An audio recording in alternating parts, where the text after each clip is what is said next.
actually say anything in Austria. He wasn't even accused of saying it. He was accused of perhaps planning to say something that violated an Austrian law that says only one version of the history of the Second World War may be taught in our brave little Carolean republic. The republic that gave us Kurt Waldheim as Secretary General of the United Nations, a man wanted in several countries for war crimes.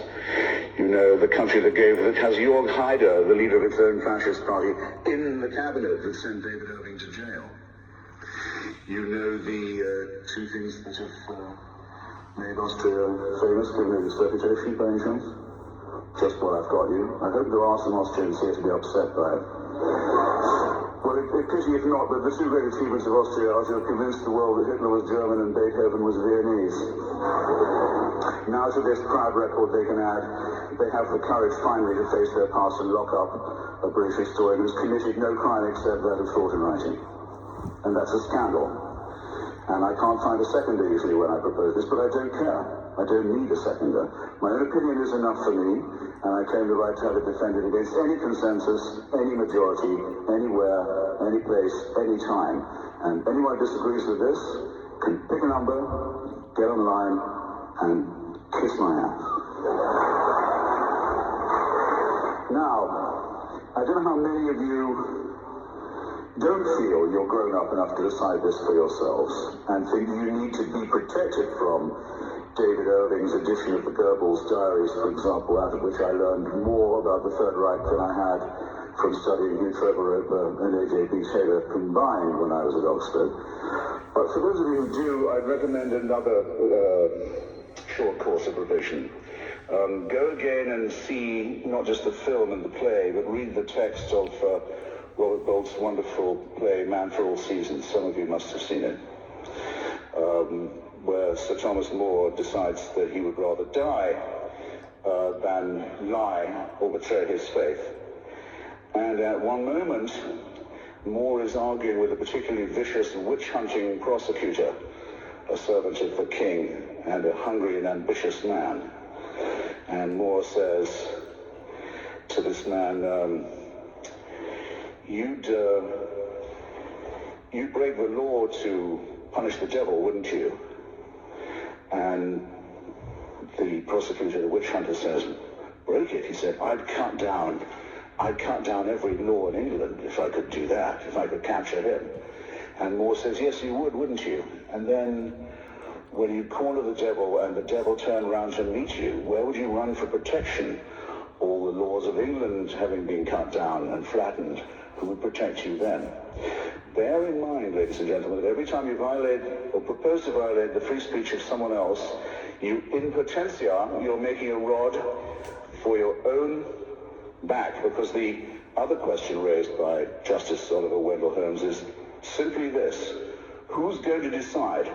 To whom do you award the right to decide which speech is harmful, or who is the harmful speaker?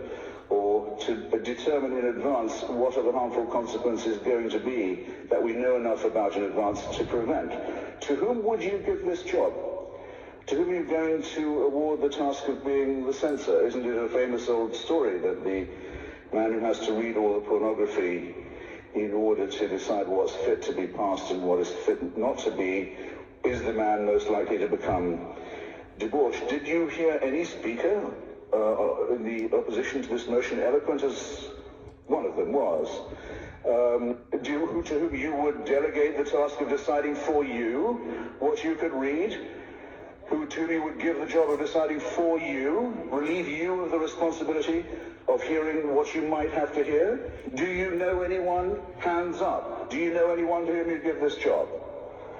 Does anyone have a nominee?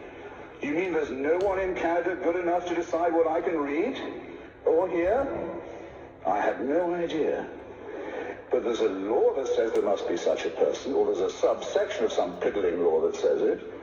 Well, the hell with that law then.